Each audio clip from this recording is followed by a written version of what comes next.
Hi RK families. நான் ஒவ்வொரு சாப்டராக தான் அப்லோட் பண்ணுறேன். மான்வாவில் இருக்க மாட்டோம் எக்ஸ்பிளைன் பண்ணிவிட்டு நம்மளுக்கு கொஞ்சம் காமெடியாக இருக்க மாட்டோம், எனக்கு வர மாதிரி காமெடியும் இதில் நான் பண்ணுறேன். எவ்வளோ தான் கொஞ்சம் எக்ஸ்டெண்ட் பண்ணி பண்ணலாலும் அந்த 10 நிமிஷத்துக்குள்ளே வர மாட்டேங்குது. 9 நிமிஷம் தான் வருது.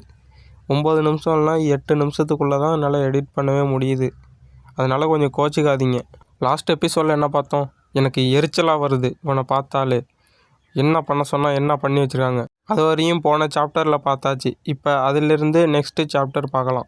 சில நாளைக்கு முன்னாடி ஹோலி சிஎன் தலைமையகத்தில் நடந்ததை இப்போ பார்ப்போம். ஒரு வழியாக இந்த அனிமையோட வில்லனை காட்டுறாங்கன்னு நினைக்கிறேன். எவர் புனிதமாகிறாரோ அவர் புனித பேரரசை கைப்பற்றுவார். என்ன ஒரு ஜோக். அதனால தான் அவங்க தங்களோட குழந்தைகளை ஒரு சைண்டுன்னு அறிவிச்சுக்கிறாங்க. இதனால அவங்க கிங்டம் அவங்கள்ட்டே இருக்கும்னு நினைக்கிறாங்க. கொஞ்சம் கவலைப்படாதீங்க, கோச்சிக்காதீங்க. அதில் பேர் அவன் அப்படி தான் கூப்பிட்றான், அதனால் நான் அப்படி தான் கூப்பிட்டாகணும், என்னை மன்னிச்சிக்கங்க. சைன்டு கேண்டிடேட்லாம் எங்களோட கட்டுப்பாட்டில் தான் இருக்காங்க.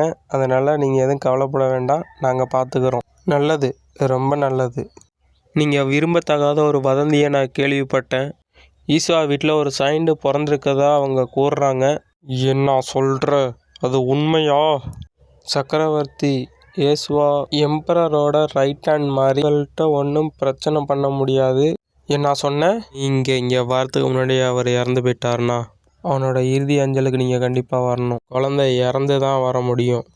Head of the cardinal of hot spirit, என்னோட ஹவுஸ் ஸ்பிரிட் கண்டிப்பாக வரும். இந்த குழந்தை இறந்து போயிட்டுல சொல்லிட்டு வந்தேன். இப்போ என்ன பண்ணுறது? ஐயோ, அவன் எப்படி உயிரோடு இருக்கான்? அது ஃபுல்லாக பாய்சன் ஆச்சே. இது நடக்கிறதுக்கு வாய்ப்பே கிடையாது. என்னமோ நடந்திருக்கு, கண்டுபிடிக்கணும் அதை. சுவாரஸ்யமாக தான் இருக்குது. எவ்வளோ பளபளப்பாக இருக்கிற பிளாட்டினம் மாதிரி இருக்கிற பொன்னிறமான முடி சூப்பராக இருக்குது. நம்மளோட புனித பேரரசர் மாதிரியே இவரோட முடியும் இருக்குல்ல. நீங்கள் ஒப்புக்கொள்ள மாட்டீங்கல்ல பிஷப்? யுவர் மெஜஸ்டி, நீங்கள் இப்படிலாம் சொல்லக்கூடாது. எப்படி இருந்தாலும் அவர் தானே பேரரசர். இப்போ இருக்கிற கடவுளை காட்டிலும் இவர் கடவுளுக்கு நிகராக தெரிகிறாரு. அவர் தான் லாஸ்ட்டு சைண்டாக இருந்திருக்கணும். என்னது, இந்த குழந்தை தான் புனித வேட்பாளரா? சக்கரவர்த்தி குழந்தைக்கு ஆதரவு தெரிவிக்க தொடங்கிட்டாரு. அதனால் கண்டிப்பாக எதுக்குமே அனுமதிக்க முடியாது. எப்படியாச்சும் இந்த பிரச்சனையை முடிச்சான். சைன்ட்டை பரிசோதிக்கிறதுக்கு என்ன அனுமதிப்பீங்களா மெஜஸ்ட்ரி? என்னாச்சு, எதுக்காக இப்படி கேட்குறீங்க? எனக்கு ஏதோ சரின்னு படலை. ஒரு குழந்தை அந்த காய்கறி ஜூஸை முடிக்கிறது வாய்ப்பே கிடையாது. ஹோலி ஒன்று தானே சாப்பிட்ருக்காரு, அதில் என்ன வித்தியாசத்தை கண்டுபிடிச்சிங்க? சாப்பாடு தானே சாப்பிட்ருக்காரு, வேற என்ன? எவா நல்லா சாப்பாடு கொடுத்தாங்க. முன்னே நான் ஒரு டீமன் கிங்கு, இப்போ நான் ஒரு சைண்டு, அதுவும் ஹோலி ஒன்றா இருக்கேன். இது ரொம்ப வித்தியாசமாக இருக்குது. என்னை ஆய்வு செய்கிறதுக்கு அனுமதிங்க. இயேசுவா வீட்டிலேருந்து ஒரு சில ஆட்கள் வருவாங்க. அப்போ நீங்கள் அவரை தொடுறதுக்கு நாங்கள் அனுமதி கொடுக்குறோம். ஐயோ, என்னால் அப்சர்வ் பண்ண முடியாத மானாலாம் வெளியில் போகுதே, கண்டுபிடிச்சிருப்பாங்களா? என்னாச்சு, ஏதோ வித்தியாசமாக பண்ணுறாரு ஹோலி ஒன்று. ஏதோ மிஸ்ட்டு இருக்குது, அதை கண்டுபிடிக்கணும். இந்த குழந்தைகிட்ட இருந்து நான் டீமன் சக்தி இப்போ உணர்ந்தேனே. என்னமோ நடக்குது, விசித்திரமாக இருக்குது இந்த குழந்தைகிட்ட. ஏ பாஸ்டர்டு, என்ன ஒன்றுகிட்ட இருக்குன்னு நான் இப்போ கண்டுபிடிக்கிறேன். அவன் பார்த்துட்டானா? ஒருவேளை இருக்குமோ, ஒருவேளை இருக்காதோ, ஒருவேளை இருக்குமோ? இந்த குழந்தை ஒரு போலியான வேட்பாளராக கூட இருக்கலாம். அட்டட்டா, கண்டுபிடிச்சிட்டான் போலையே. என்னை சோதிக்கிறதுக்கு கண்டிப்பாக அனுமதிங்க. நான் என்னென்னு சோதித்து பார்த்துட்டு சொல்கிறேன் உண்மையான வேட்பாளரா இல்லையான்னு. உனக்கு எவ்வளவு தைரியம் இருக்கும்? புனிதமானவரையே புனிதமானவர் இல்லைன்னு சந்தேகப்படுற. கவலைப்பட வேண்டியதில்லை யுவர் மெஜஸ்டி, ஒரு டெஸ்ட்டு தானே, பார்த்துடலாம். போப்பு தான் ஏற்கனவே இந்த குழந்தைய சைண்டுன்னு அறிவிச்சிட்டாரு. அப்புறம் என்ன மறுதிருப்பி நீங்கள் சோதனை செய்கிறேன்னு சொல்கிறீங்க? எனக்கு ஒன்றும் புரியலை. எனக்கு என்ன பண்ணணும்னு தெரியலை இப்போதைக்கு. போப்பே சொன்னதுக்கப்புறம் நீங்கள் இப்போ சைண்டு இல்லைன்னு சொல்கிறீங்க. அது கொஞ்சம் எனக்கு சந்தேகத்துக்கு இடமா இருக்குது. பாருங்கள், அதனால தான் அவர் என்னை விட்டு விலகி போகிறாரு. இது அப்புறம் ஃப்ரீஸ்ட்டுக்கிட்ட போய் சொல்லு, விசாரணையாளரை போயிட்டு நான் அழைச்சிக்கிட்ட சொன்னேன்னு.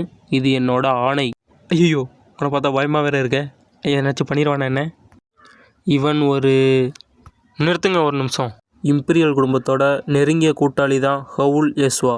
பேரரசராகிய நான் இந்த குழந்தையை அடுத்த தேதியில் பரிசோதனை செய்யுமாறு நான் கட்டளையிடுகிறேன். எனக்கு புரியுது யுவர் மெஜஸ்ட்ரி நான் போப்போட பேசிட்டேன். சைண்டை தேர்ந்தெடுத்ததுக்கு அப்புறம்தான் முதல் இளவரசருக்கு பட்டத்து விழாவை நடத்தணும்னு அவர் குறிப்பிட்டிருந்தார். அதனால் என்னோட மகனை அதிகாரப்பூர்வமாக அங்கீகரிக்க அவர் மறுக்கிறாரா? அவரோட புனித தேர்வை நான் ஏற்கலைன்னா இதான் ஹோலி சீனோட நோக்கமா? உண்மையை சொல்லணும்னா எனக்கு ஒரு புனித வேட்பாளராக இருக்கணுங்கிற எண்ணமே கிடையாது. இது ரொம்ப ஆபத்தானது. என்னோட உண்மையான அடையாளம் வெளியில் வந்துட்டுனா என்ன பண்ணுறது? இல்லையெனில் நான் இப்போதே குழந்தையை பரிசோதிக்கலாம். எப்படியாச்சும் இந்த குழந்தை ஹோலி ஒன்று இல்லைன்னு சொல்லிட்டு அப்படியே கிளம்ப வேண்டியதுதான். நம்மளோட புனித பேயோற்ற கலையை பயன்படுத்திட வேண்டியது தான். அவர் உண்மையிலேயே மனிதனாக இருந்தால் எந்த பாதிப்பும் ஏற்படாது. இது என்னோட வாக்குறுதி. அதுவே அவர் ஒரு அரக்கனாக இருந்தால் கண்டிப்பாக நாங்கள் அவரை அழிச்சிருவோம். போடாடே போடா, என்னையா போட்டதில் பார்க்குற? உன் மூஞ்சில் இருக்க 32 பல்லையும் கிளட்டாம விட மாட்டேன்டா. ஐயோ என்னோட பல்லு. ஹை, இது நல்லா தான் இருக்குது.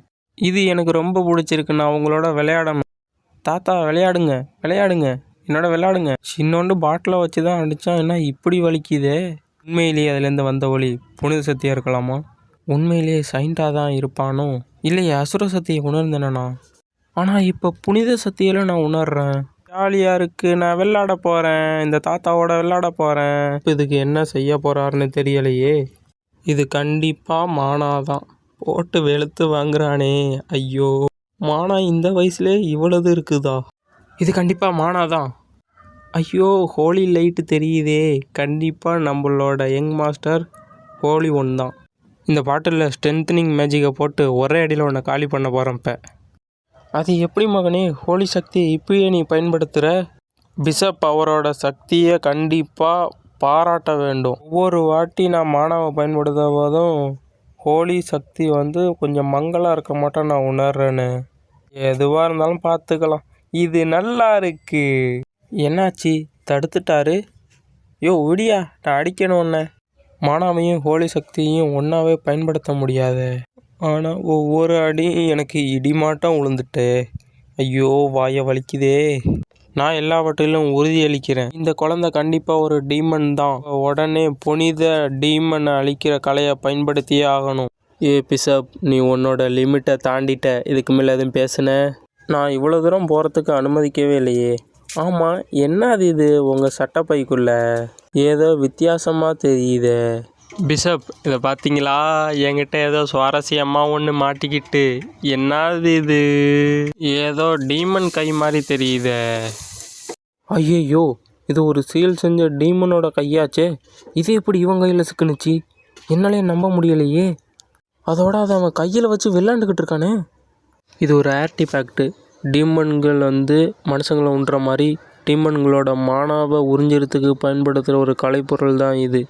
இந்த ஆர்டிஃபேக்டோட பேர் டேட்டோம். நான் எப்போல்லாம் டீமன்களை எதிர்கொள்கிறேனோ அப்போல்லாம் இந்த ஆர்டிஃபேக்டை பயன்படுத்தி தான் சண்டை போடுவேன். ஆனால் இதை எப்படி இவன் கண்டுபிடிச்சி எடுத்தான்? இந்த குழந்தைக்கு என்னோட டெட்டோம் பார்த்து எப்படி தெரியும்? என்னால் நம்பவே முடியலையே. கண்டிப்பாக இந்த குழந்தை நார்மலான சில்ட்ரன் கிடையாது. என்னாச்சு, கையில் வச்சுருந்ததை காணும்? என்ன தூக்கி போட்டான்? ஐயோ, அட்ட முட்டாள் குழந்தையே ஒன்றை.